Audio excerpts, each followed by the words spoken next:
Alright, so Russia defended its interception of the U.S. spy plane, U.S. reconnaissance aircraft that it barrel rolled yesterday. Russia said there wouldn't have been any problem had the aircraft had its transponder on and it could actually identify it. Moscow, April 30th, told Reuters, Russia said on Saturday it had sent a fighter plane Friday to intercept a U.S. aircraft approaching its border over the Baltic because the American plane had turned off its transponder, which is needed for identification. The Pentagon had said that the U.S. RC-135 had been flying a routine route in international airspace, and the Russian Su-27 fighter intercepted it in an unsafe and unprofessional manner. Well, you can say what you want, but the Russian jet came within about 100 feet, 30 meters of the RC-135.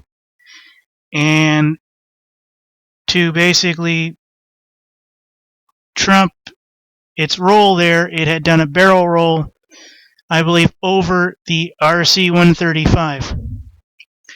All flights of Russian planes are conducted in accordance with international regulations of airspace, Russian Defense Ministry said in the statement. The U.S. Air Force basically has two solutions, and this is what Russia said: not to fly near our borders or to turn your transponder on for identification. Friday's incident underlies rising tensions between Russia and the United States over Eastern Europe, and NATO says it has plans for the biggest buildup in the region since the Cold War. So,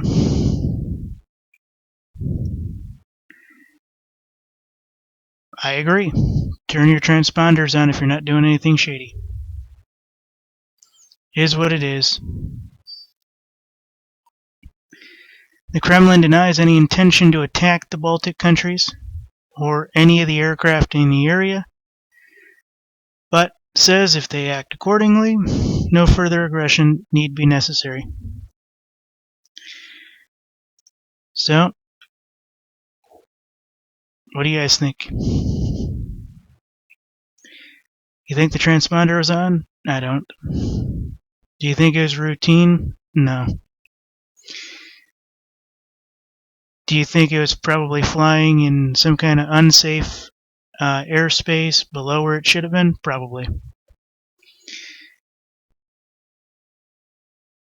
Do you think this is the first time? No.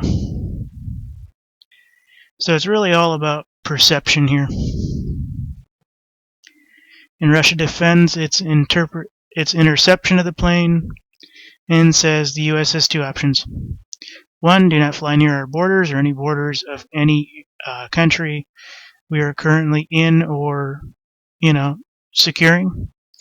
Two, which is very easy, turn your transponders on. Leave them on so we can identify you. Well, you guys get the idea there. So, it'll be interesting to see how this plays out. This came from Moscow, April 30th. And the incident itself happened on Friday to intercept a U.S. aircraft, an RC-135 coming from the United States Air Force. And the Pentagon basically said the aircraft Russia sent was a Russian Su-27 fighter, and it intercepted the RC-135 in an unsafe and unprofessional way. And that the jet came within 100 feet, 30 meters of the U.S. plane and performed a barrel roll. The Russian Defense Ministry said in a statement, all flights of Russian planes are conducted in accordance with international regulations on the use of airspace. To the United States Air Force has two solutions: either not to fly near our borders or to turn on your transponders for identification.